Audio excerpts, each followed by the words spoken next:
Desde siempre, la literatura ha nutrido al cine, sea en películas de autores tan célebres como Los 10 Mandamientos, que dirigió Cecil B. DeMille, hasta La insoportable levedad del ser, de Kundera.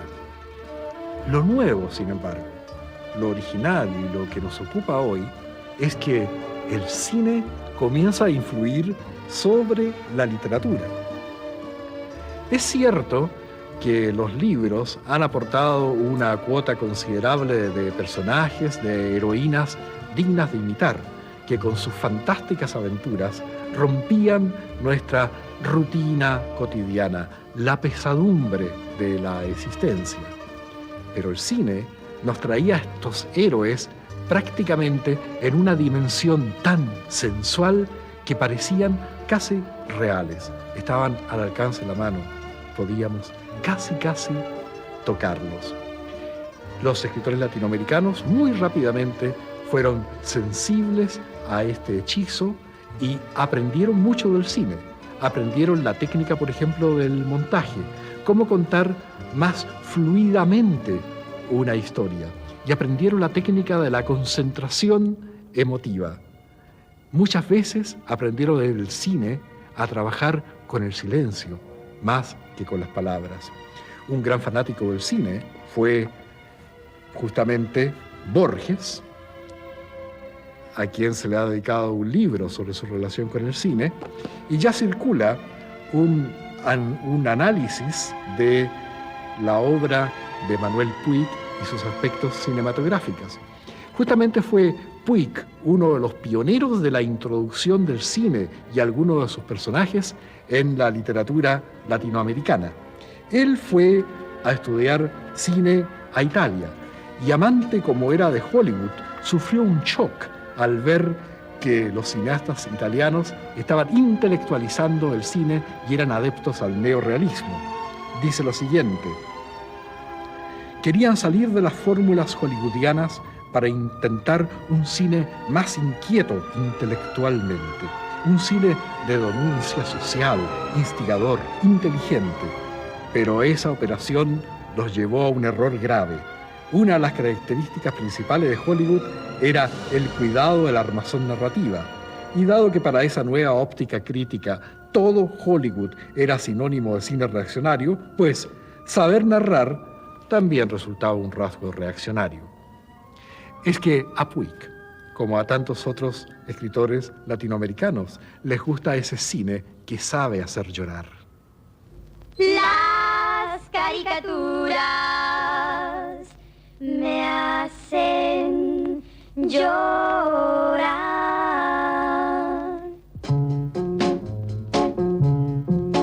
Estaba sola y entré a la primera función. Se apaga la luz y empieza la proyección. Y cuando el noticiario comenzó, llegaron mi mejor amiga y mi novio, mi gran amor. Ellos no vieron que yo estaba ahí y se sentaron justo frente de mí. Y al besar en sus labios creí morir. Y a través de mi llanto y sus siluetas al pato Donald vi. Ay,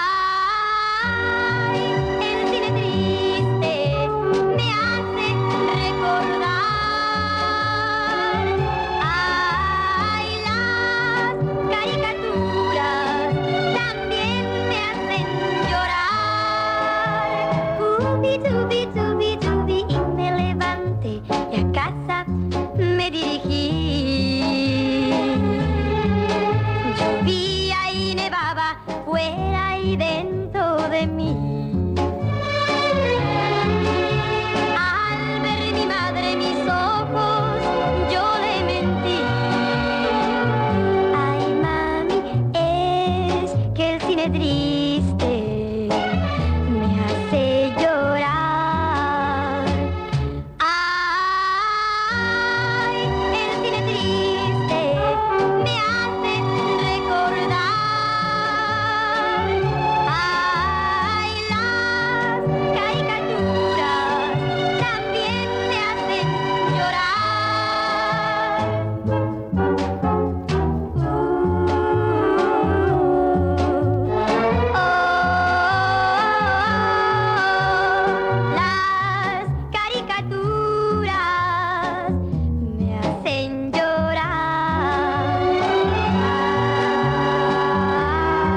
Hollywood, admirada por todos los escritores, despreciada como productora de cine banal y comercial, pero a la meca a la cual irremediablemente todos llegan.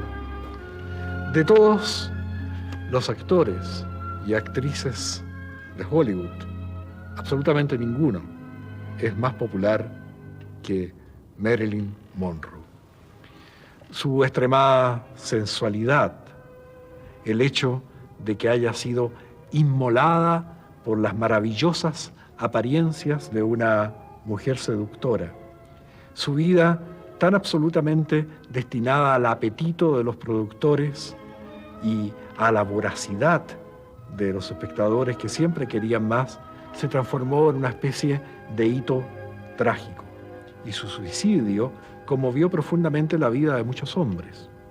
En la literatura latinoamericana también Marilyn Monroe tuvo un impacto y es muy célebre el texto de Ernesto Cardenal, Oración por Marilyn Monroe.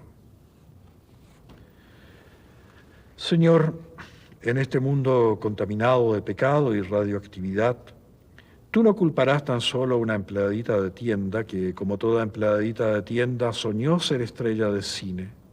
Y su sueño fue realidad, pero como la realidad del Technicolor. Ella no hizo sino actuar según el script que le dimos, el de nuestras propias vidas. Y era un script absurdo. Perdónale, Señor, y perdónanos a nosotros por esta nuestra 20th Century, por esta colosal superproducción en la que todos hemos trabajado. Ella tenía hambre de amor y le ofrecimos tranquilizantes. Para la tristeza de no ser santos, se le recomendó el psicoanálisis. Recuerda, Señor, su creciente pavor a la cámara y el odio al maquillaje, insistiendo en maquillarse en cada escena, y cómo se fue haciendo mayor el horror y mayor la impuntualidad a los estudios. Como toda empleadita de tienda, soñó ser estrella de cine, y su vida fue irreal como un sueño que un psiquiatra interpreta y archiva. Sus romances fueron un beso con los ojos cerrados, que cuando se abren los ojos se descubre que fue bajo los reflectores y apagan los reflectores y desmontan las dos paredes del aposento, era un set cinematográfico, mientras el director se aleja con su libreta porque la escena ya fue tomada. O como un viaje en yate, un beso en Singapur, un baile en Río, la recepción en la mansión del duque y la duquesa de Windsor, vistos en la salita del apartamento miserable. La película terminó sin el beso final. La hallaron muerta en su cama con el teléfono en la mano. Y los detectives no supieron a quién iba a llamar. Fue como alguien que ha marcado el número de la única voz amiga y oye tan solo la voz de un disco que le dice wrong number. O como alguien querido por los gángsters alarga la mano a un teléfono desconectado. Señor, quien quiera que haya sido el que ella iba a llamar y no llamó, y tal vez no era nadie, o era alguien cuyo número no está en el directorio de Los Ángeles, contesta tú el teléfono.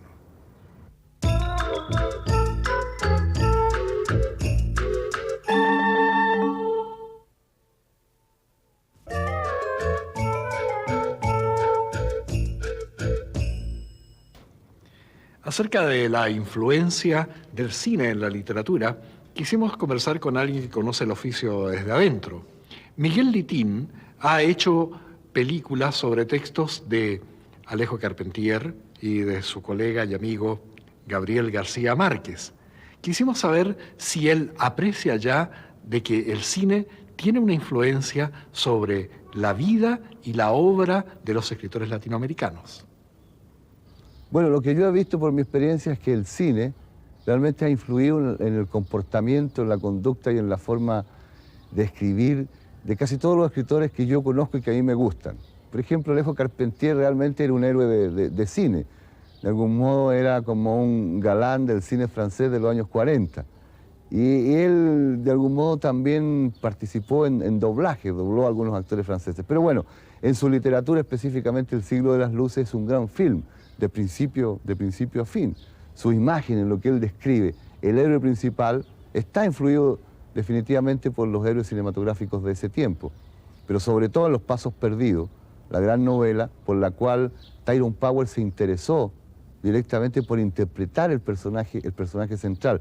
Tanto así que él, que no era productor, compró los derechos para hacer esa película como productor y se entrevistó en un famoso café de París con Alejo Carpentier.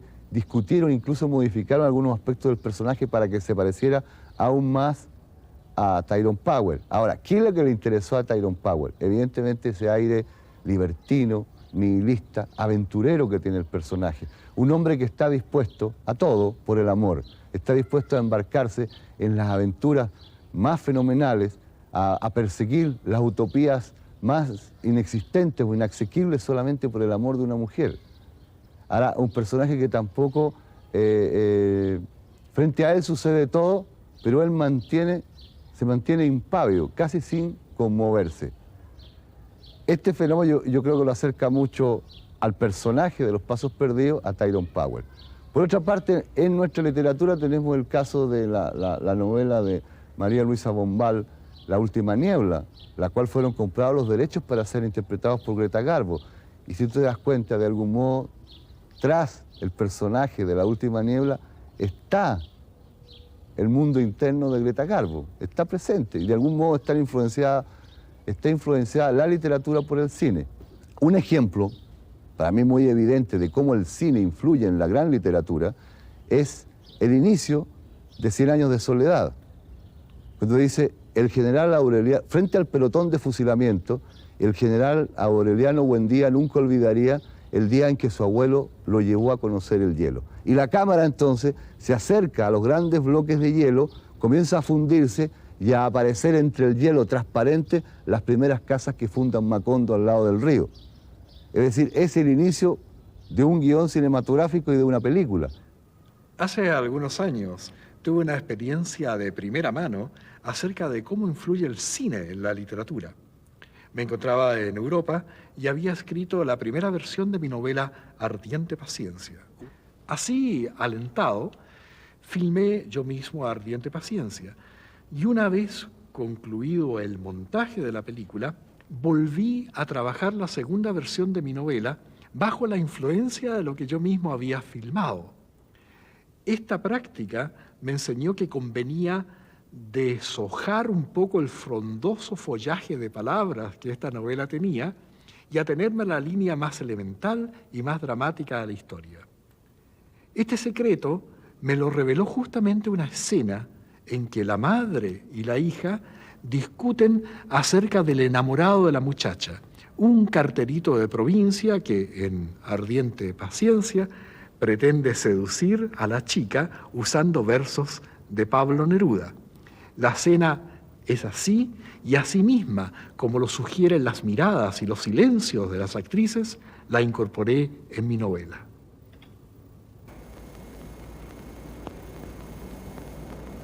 Metáforas.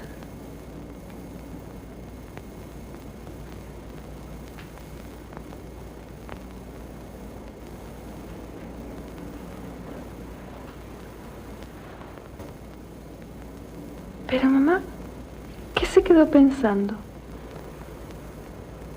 Nunca te oí decir una palabra tan larga. ¿Qué metáforas te dijo? Me dijo que mi sonrisa se extendía en mi rostro como una mariposa. ¿Y qué más? Bueno, cuando me dijo eso yo me puse a reír. ¿Y entonces? Entonces dijo una cosa de mi risa. Dijo que mi risa era como una rosa, como una lanza que se desgrana, como un agua que estalla. Dijo que mi risa era como una repentina ola de plata.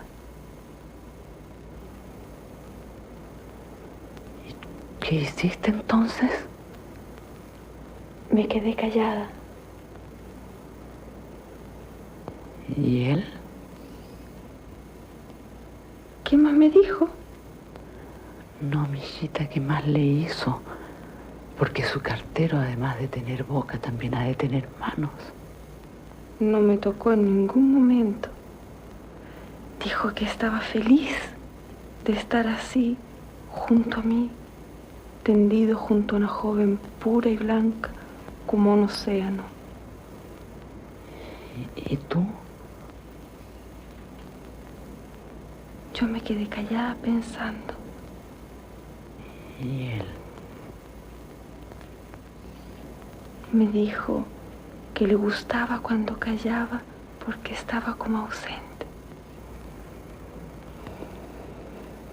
¿Y tú? Yo lo miré. ¿Y él? Él me miró también. Entonces dejó de mirarme en los ojos y se quedó un largo rato mirándome el pelo. Después se pasó la mano por su pelo y me dijo: me falta tiempo para celebrar tus cabellos. Uno por uno debo contarlos y alabarlos. Mijita, no me cuente más. Estamos frente a un caso muy peligroso. Los hombres que primero tocan con la palabra, después pueden llegar mucho más lejos con las manos. Pero mamá, ¿qué tienen de malo las palabras? No hay peor droga que el bla bla. Hacen sentir a una mesonera de pueblo como si fuera una princesa veneciana. Y después, cuando llega la hora de la verdad, la vuelta a la realidad, te das cuenta que las palabras son un cheque sin fondo. Prefiero 1000 veces que un borracho te toque el culo en el bar a que te anden diciendo que una sonrisa tuya vuela más alto que una mariposa. Se extiende como una mariposa.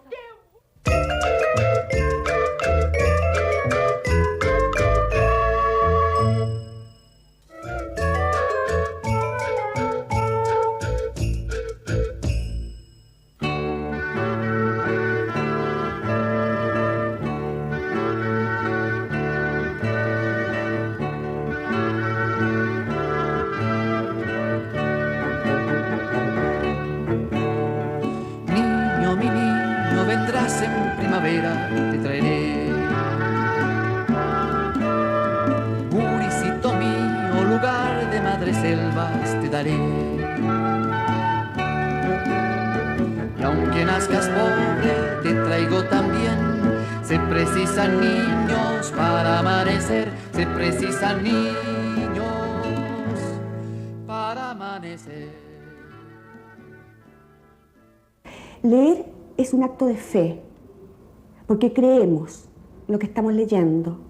Un niño que lee es de adulto un hombre creativo. Un niño que no lee es un niño sin capacidad de imaginar, sin capacidad de incluso de resolver problemas.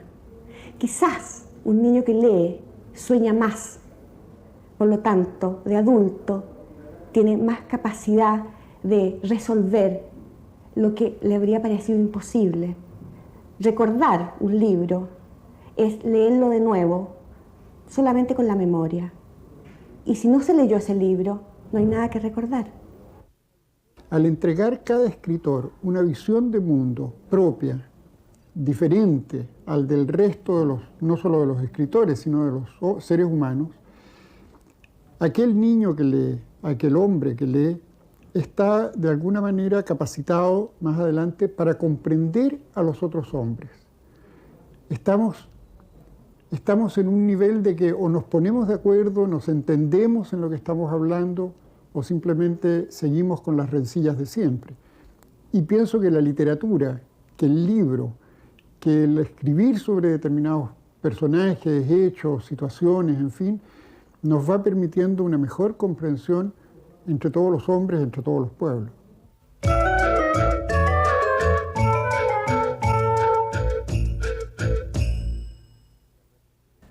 Mala Onda, de Alberto Fuguet, es una novela que ha despertado críticas y comentarios apasionados.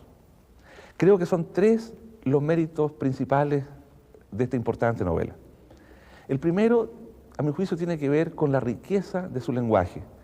Cómo Fuguet logró amalgamar el habla de su tribu, el lenguaje de la música norteamericana, cierto tipo de texto periodístico, sumido todo esto en el lenguaje propio del diario de vida de un adolescente, es sin duda un mérito indiscutible, puesto que es una prosa de gran fuerza, de gran vitalidad, de gran ritmo y de gran poder de convicción. El segundo mérito tiene que ver con la precisión, la certeza del retrato social de este Chile de 1980. Ustedes saben que Balzac escribió que la novela es la vida privada de las naciones. Es certero, es muy fino, además, Fuguet, para captar este curso subterráneo que forma parte de esa privacidad de la historia de un pueblo. Y el tercer mérito, a mi juicio fundamental, tiene que ver con el rigor de la postura moral del protagonista y del autor. Mala Onda tiene la buenísima onda de ser una novela profundamente moral. Alfredo Brais Echenique, tú hace cerca de 30 años que vives en Europa. Después de tanto tiempo, ¿cuál es tu relación, tanto personal como literaria, con el Perú? Bueno, en realidad es como dice el personaje de una de mis novelas, tal vez lo único que aprendí en Europa en todos esos años es hasta qué punto era peruano y latinoamericano, ¿no? Entonces la relación se ha ido volviendo muy profunda, muy entrañable.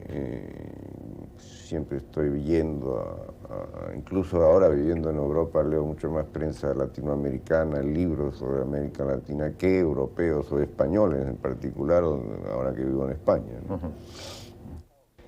Nuestras literaturas no se han caracterizado mucho por tener humor, ¿no? Claro. Han sido casi, en algunos casos, sobre todo la narrativa argentina, por ejemplo, casi metafísicas, ¿no? Sí, grave, muy ¿no? grave. ¿Cómo caracterizarías tú el humor en ti, en tu escritura? Bueno, precisamente de eso, ¿no? Mi lectura de toda esa novelística, con gran respeto, devoción, cuando pues empezaba a escribir y era profesor en mis primeros años en la Universidad Francesa, y me daba cuenta que esa literatura tenía una seriedad y una gravedad impresionante que nosotros, los latinoamericanos, no somos ni tan serios ni tan graves, ¿no? Sino que nos gusta mucho el humor y incluso como una especie de vía de escape de realidades muy pesadas, muy duras y a veces crueles. Y entonces yo añadí ese ingrediente porque lo traía dentro de mí y dije, esto es lo latinoamericano, esto es lo peruano, esto es lo nuestro, ¿no?